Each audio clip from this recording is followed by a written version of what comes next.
Hello students, welcome back to my YouTube channel Indian Education. Food safety and standard act चल रहा है, जिसका previous video में हमने चैप्टर 2 कवर किया था। आज के वीडियो में हम चैप्टर 3 करेंगे, जो कि डील करता है general principles of food safety. General principles of food safety, ठीक है। इस चैप्टर में सिर्फ और सिर्फ एक ही सेक्शन दिया गया है, दैट इज सेक्शन 18। क्या बोल रहा है section 18? Section 18 deals with general principles to be followed in administration of act। कुछ यहाँ पर सामान्य से सिद्धांत दिए गए हैं जो कि फॉलो किए जाएंगे इस एक्ट के एडमिनिस्ट्रेशन में। The central government, state government, the food authority and other agencies, as the case may be, while implementing the provision of this act shall be guided by the following principles, namely central government, state government, food authority और other agency जब इस act के provisions को implement कर रहे होंगी, तब वो ये जो फॉलोइंग यहाँ पर जो निम्नलिखित प्रोविजंस दिए गए हैं उनके द्वारा फॉलो किया जाएगा। ठीक है, क्या है सबसेक्शन 1 का clause A? endeavor to achieve an appropriate level of protection of human life and health and the protection of consumers' interest, including fair practices in all kinds of good trade with reference to food safety standards and practices। देखिए, अभी तक हमने food authority का structure, powers और functioning देखी। अब section 18 बताता है कि जब भी सेंट्रल गवर्नमेंट, स्टेट गवर्नमेंट या फूड अथॉरिटी इस एक्ट को इम्प्लीमेंट करे तो उन्हें कौन कौन से प्रिंसिपल्स फॉलो करने होंगे। ठीक है, तो ये बेसिकली ये वाला जो सेक्शन है ये क्या बता रहा है? How to act. ठीक है, वॉट टू डू नहीं बता रहा है, क्या करना है ये नहीं बता रहा है, कैसे करना है ये बता रहा है। ठीक है, चलिए देखते हैं कि कैसे इम्प्लीमेंट किया जाएगा इस एक्ट को। सबसे पहला और सबसे इम्पॉर्टेंट प्रिंसिपल, अथॉरिटीज़ का पहला फोकस क्या है? Human life and health, consumer का इंटरेस्ट। इसमें इंक्लूड होता है fair practices, food safety standards, सारे टाइप्स के फूड ट्रेड। अगर कोई फूड लीगली अलाउड है लेकिन हेल्थ के लिए डेंजरस प्रूव हो रहा है तो कंज्यूमर प्रोटेक्शन पहले आएगा, बिजनेस बाद में आएगा। ठीक है, clause B, carry out risk management which shall include taking into account the result of risk assessment and other factors which in the opinion of the food authority are relevant to the matter under consideration and where the conditions are relevant in order to achieve the general objectives of regulation। Risk management principle, decision सिर्फ अंदाजे से नहीं बल्कि risk assessment के basis पर होगा।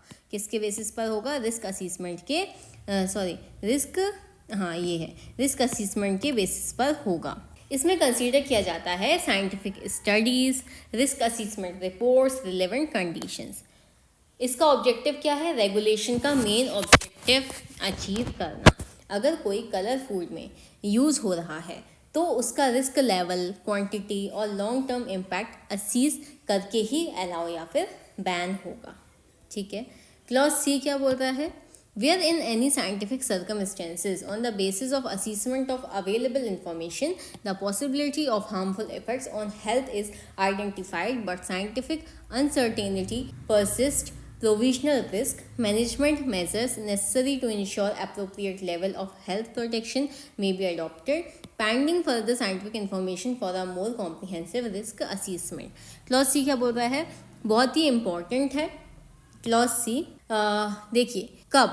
जब health risk की पॉसिबिलिटी हो लेकिन साइंटिफिक सर्टेनिटी पूरी ना हो, तब temporary provisional risk management measures लिए जा सकते हैं। क्या लिए जा सकते हैं? रिस्क मैनेजमेंट मेजर्स लिए जा सकते हैं जब तक फुल साइंटिफिक डेटा ना आ जाए। अगर कोई न्यू फूड एडिटिव सस्पेक्टेड है कैंसर रिस्क के लिए लेकिन स्टडीज़ इनकम्प्लीट है तो टेम्परेरीली उसको बैन या फिर रिस्ट्रिक्ट किया जा सकता है। ठीक है, ये चीज़ फॉलो करनी होगी।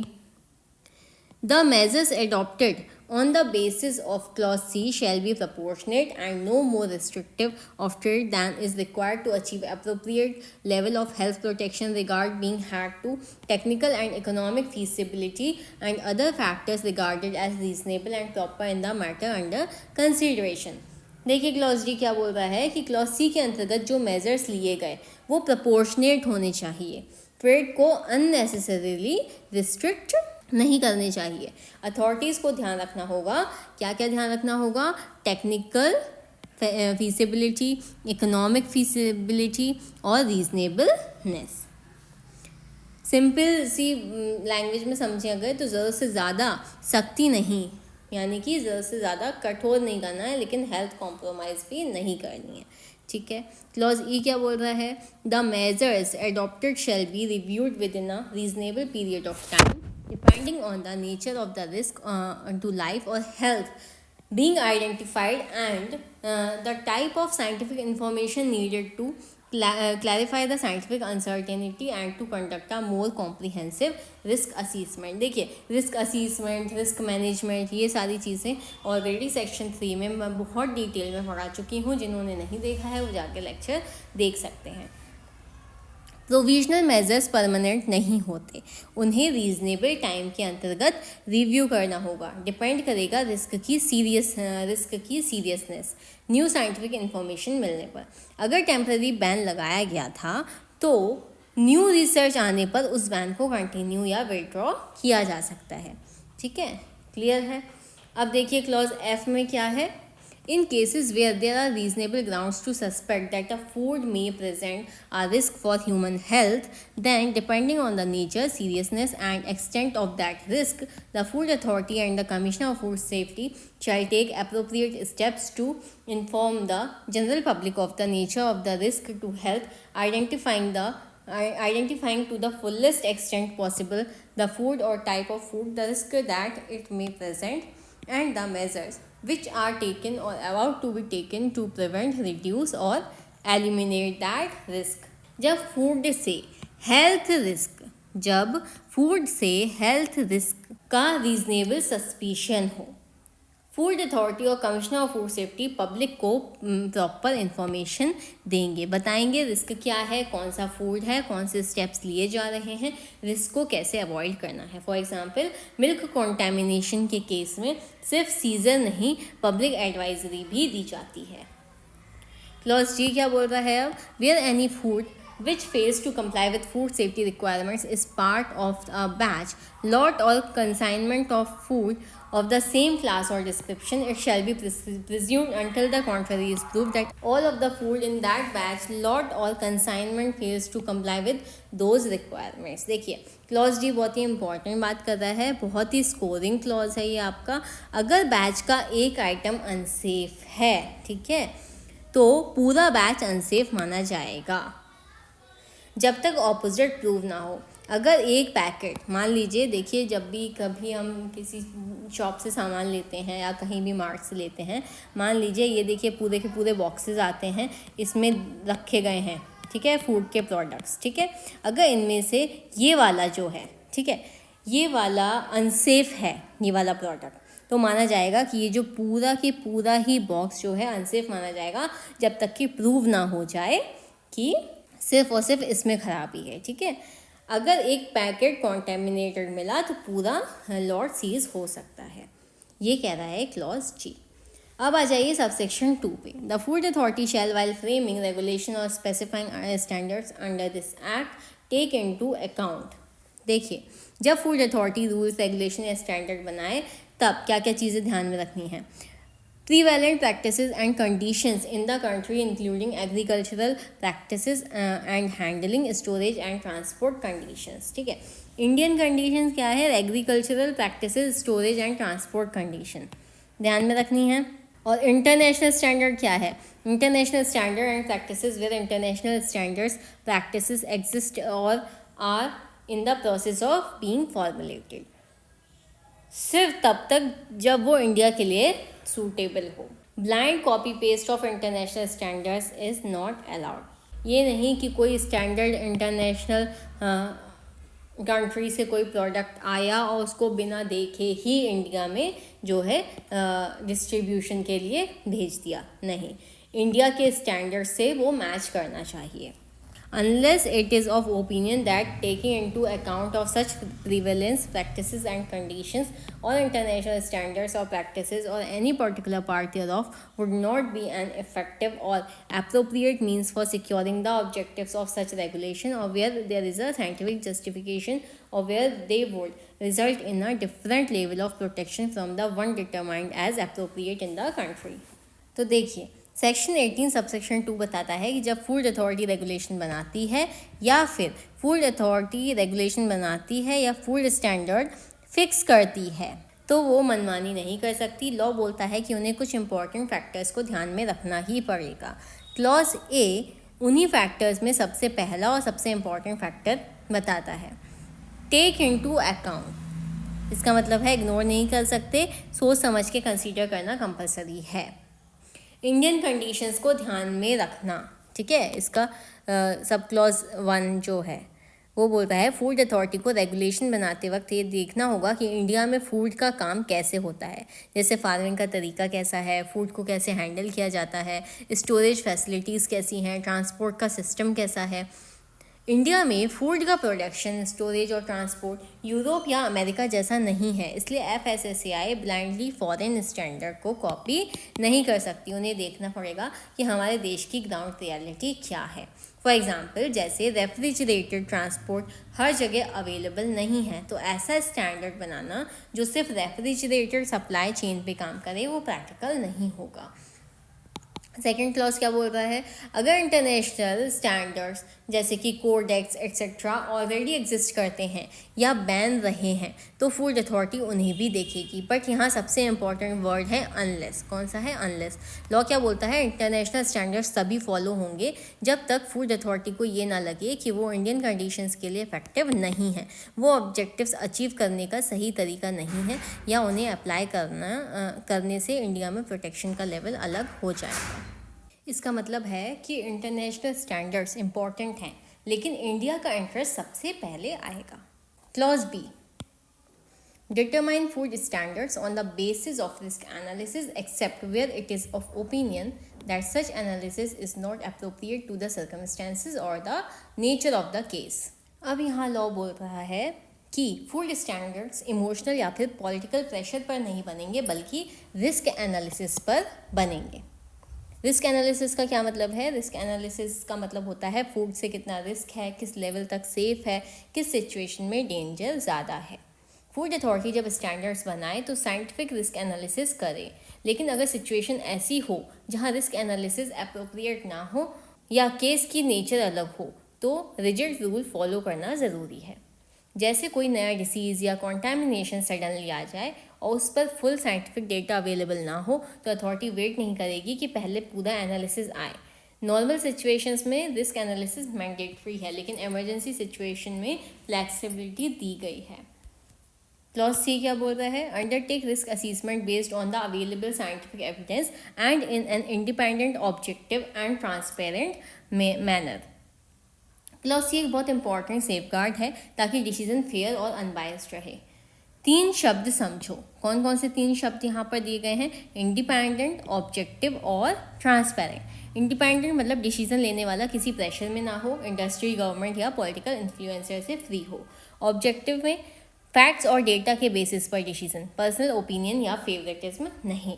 और ट्रांसपेरेंट मतलब प्रोसेस ओपन हो, रीज़न पब्लिक को पता हो और हिडन डिसीजन मेकिंग नहीं। अगर किसी फूड प्रोडक्ट पर बैन लगाया जा रहा है तो लोगों को पता होना चाहिए किस डेटा के बेस पर, किस रिपोर्ट के बेस पर कौन सा अथॉरिटी रिस्पॉन्सिबल है। Risk assessment close door process नहीं हो सकता है। क्लियर है? क्लॉज डी क्या बोल रहा है? Ensure that there is open and transparent public consultation directly or through representative bodies including all levels of panchayats during the preparation, evaluation and revision of regulations, except where it is of opinion that there is an urgency concerning food safety or public to make or amend the regulation, in which case such consultation may be dispensed with। अब law बोलता है कि regulation बनाना सिर्फ office में बैठकर नहीं होगा। Regulation बनाने से पहले पब्लिक कंसल्टेशन होगी, डायरेक्टली या फिर रिप्रेजेंटेटिव बॉडीज़ के थ्रू, जैसे consumers, industry bodies, panchayat, state authorities etcetera. ठीक है, अब इसका प्रोसेस समझो। ड्राफ्ट रेगुलेशन पब्लिश किए जाएंगे, सजेशंस एंड ऑब्जेक्शंस इनवाइट की जाएंगी, उन्हें कंसीडर किया जाएगा। अब इसका एक्सेप्शन क्या है, बहुत ही इम्पॉर्टेंट एक्सेप्शन है यहाँ पे। अगर फूड सेफ्टी का अर्जेंट इशू हो तो पब्लिक हेल्थ का सीरियस थ्रेट हो तो पब्लिक कंसल्टेशन स्किप की जा सकती है। लेकिन कंडीशन क्या है, यहाँ पे कंडीशन है कि बाद में रेगुलेशन अमेंड करते वक्त कंसल्टेशन करना कंपलसरी होगा। प्रोविज़ो क्या बोल रहा है, provided that such regulation shall be enforce for not more than 6 months. ऐसे रेगुलेशन जो हैं वो 6 महीने से ज़्यादा के लिए इन्फोर्स में नहीं होंगे। ठीक है, अब पढ़ेंगे हम clause E. Ensure protection of the interest of consumers and shall provide a basis for consumers to make inform choices in relation to the foods they consume. अब तक हमने देखा कि लॉ इंडस्ट्री और सेफ्टी पर फोकस करता है, लेकिन क्लॉज ई डायरेक्टली कंज्यूमर को सेंटर में लाता है। लॉ क्या कहता है, फूड रेगुलेशंस क्या हैं, कंज्यूमर के इंटरेस्ट प्रोटेक्ट करे और कंज्यूमर को इन्फॉर्म चॉइसेस लेने का मौका दे। ठीक है, यहाँ पे 2 टर्म आपको याद रखने हैं, protection of interest and inform choices to consumers. Consumer की हेल्थ सेफ रहे, कंज्यूमर को धोखा ना मिले, अनसेफ फूड मार्केट में ना लाए। ठीक है, और इन्फॉर्म चॉइसेस का क्या मतलब है, कंज्यूमर को पता हो कि वो क्या खा रहा है, उस फूड के इंग्रेडिएंट्स क्या हैं, कोई रिस्क, एलर्जन या फिर वार्निंग हो तो क्लियरली लिखा हो। क्लियर, अगर जैसे फॉर एग्जांपल अगर पैकेट पर शुगर, फैट, आर्टिफिशियल कलर या एलर्जन मेंशन नहीं है तो कंज्यूमर का right to inform choice violate होता है। कंज्यूमर को सिर्फ फूड देना काफ़ी नहीं, उसे सच बताना भी ज़रूरी है। क्लॉज एफ क्या बोल रहा है, ensure prevention of fraudulent, deceptive और अनफेयर ट्रेड प्रैक्टिसेस विच मे मिसलीड और harm the consumer and unsafe और कॉन्टामिनेटेड और सब स्टैंडर्ड फूड। क्लॉज एफ क्या बोल रहा है, क्लॉज एफ बताता है कि फूड लॉ सिर्फ सेफ्टी नहीं, ऑनेस्टी इन ट्रेड भी इंश्योर करता है। क्या इंश्योर करता है, honesty in trade. Clause F के 2 मेजर पार्ट्स हैं, क्या क्या, देखिए, फ्रॉडलेंट, डिसेप्टिव और अनफेयर ट्रेड प्रैक्टिसेस। इसका क्या मतलब है, झूठ बोलकर फूड बेचना, गलत क्लेम्स करना, misleading advertisement. For example 100% pure लिखा हो जब प्रोडक्ट प्योर ना हो, शुगर फ्री बोलकर हिडन शुगर यूज़ करना, आयुर्वेदिक बोलकर केमिकल मिक्स करना। लॉ का इंटेंशन क्या है, कंज्यूमर को मिसलीड ना किया जाए, चीट ना किया जाए और इमोशनल या हेल्थ फियर्स का मिसयूज़ ना हो। अब जो इसका सेकंड पार्ट है वो बात करता है अनसेफ और कॉन्टैमिनेटेड और सब स्टैंडर्ड फूड की, मतलब जो फूड हेल्थ के लिए हार्मफुल हो, कॉन्टैमिनेंट हो, यानी कि केमिकल, बायोलॉजिकल या फिजिकल स्टैंडर्ड्स के नीचे का हो। फॉर एग्जाम्पल एक्सपायर्ड फूड, मिलावट वाला मिल्क, हार्मफुल कलर्स, ये सब क्लॉज एफ का डायरेक्ट वायलेशन है। जो फूड सेफ नहीं है वो सिर्फ इलीगल नहीं, क्रिमिनल भी हो सकता है। सबसेक्शन 3 क्या बोल रहा है, the provision of this act shall not apply to any farmer or fisherman or farming operation or crops or livestock or aquaculture and supplies used or produced in farming or products of crops produced by farmer at farm level or a fisherman in his operations. अब हम section 18 के एक बहुत important और misunderstood part पर आ गए हैं, sub section 3। ये वो प्रोविज़न है जहां लेजिस्लेचर ने क्लियरली कहा है कि फूड सेफ्टी एक्ट हर जगह अप्लाई नहीं होता। समझते हैं किस किस पर अप्लाई नहीं होगा।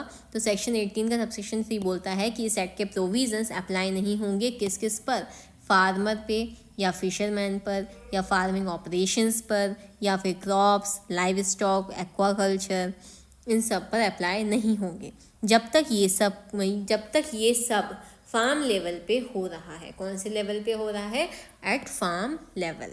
ठीक है, अब फार्म लेवल क्या है, फार्म लेवल एक मैजिक वर्ड है। फार्म लेवल का मतलब क्या है, फार्म लेवल का मतलब होता है जहाँ फूड प्रोड्यूस हो रहा है, जहाँ अभी कमर्शियल फूड बिजनेस स्टार्ट नहीं हुआ, जहाँ तक फूड कंज्यूमर मार्केट के लिए प्रिपेयर नहीं हुआ। इस स्टेज पर कोई लाइसेंस नहीं, कोई FSSAI कंप्लायंस नहीं, कोई पेनल्टी नहीं। तो लेजिस्लेचर ने ऐसा क्यों किया, अब इसका कंसेप्ट समझेंगे।